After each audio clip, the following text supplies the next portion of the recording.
Hello everyone, Adam here, and today I'll be talking about Radical Rabbit Stew from Pugstorm and published by Sold Out. As always, this will be a short impression of the game. For the full written review, check out NoobFeed.com by clicking the link below.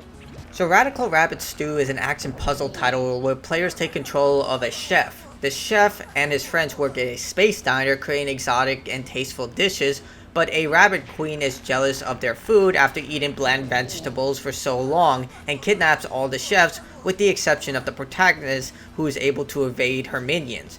He must now venture through 3 worlds rescuing his friends and fighting off the queen's minions. Radical Rabbit Stew is designed with speed in mind, with short stages and to encourage constant movement. The chef's goal is to pot rabbits by whacking them with a spoon, with more tools being granted over the course of the adventure, along with more enemies to deal with and environmental hazards thrown in. The concept is always simple and the game benefits from this. Your goal is always clear even when new things are being introduced. The game was designed with speedrunning in mind, as stages have this incredible sense of momentum as you dart from one location to the next, often using bumpers or cannons. Occasionally you'll face a boss that has a specific weakness you'll have to exploit to defeat them. It's nothing too major, but it's enough to break up the puzzle-focused stages with some combat.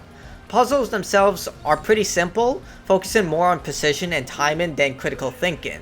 The most challenging stages were the ones with heavy enemy counts and environmental hazards, such as bombs and exploding rabbits, rather than the puzzles themselves. If you wish, you can obtain these optional blue coins hidden throughout the stage, but I felt like a ranking system would have been ideal for this type of game, with a 1 to 3 rank system depending on how much damage you took, time completed, and if you got all the optional blue coins, but there is really no ranking system and you're encouraged to move at your own rate. Speaking of damage, there's no recovery items in the stages or mid checkpoints. If you die, you have to return to the beginning of the stage. It's nothing major, the load times are short, and you just pop right back into the stage. Visually, the game looks amazing. Sprite animation is timeless, and the developers did a great job infusing charm into the design, such as the chef striking a pose after completing a stage, or the general movement of the characters and enemies. The music is pretty kick-ass and definitely got me in the mood for some high-speed action.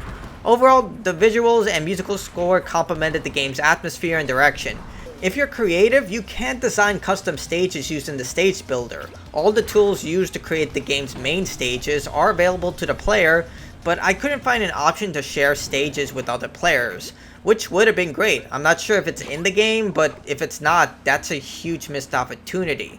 I personally have no creativity, but there are gamers who do, and it would have been ideal to have them share their stages to other players.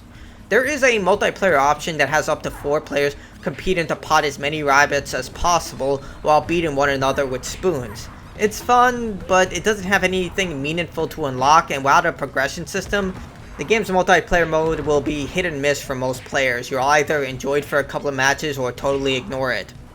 Personally, I did have fun with Radical Rabbit Stew. The charming visuals complementing the wacky design of this world made whacking dozens of rabbits to boiling pots as they launched into space much more comical. It's short, only about 2 to 3 hours unless you're a speedrunner. In that case, this might be more appealing to speedrunners given the game's design on quick stages and precision-based gameplay. Either way, it's a fun short adventure and I would recommend it if you're looking for something a little quick to play on the go. So those are my thoughts on Radical Rabbit Stew. If you watched till the end of this video, thank you so much. I don't know when I'm going to release this video once the embargo is up, but the game will release on July 16th, digitally only on PlayStation 4, Xbox One, Switch, and PC. Again, thank you so much for watching. Check out some of our other videos. We just did a short impressions for Crosscode, one of the best games I've played this year. It's available right now on the channel. Also check out NoobFeed.com for our full review. Till next time everyone, stay awesome.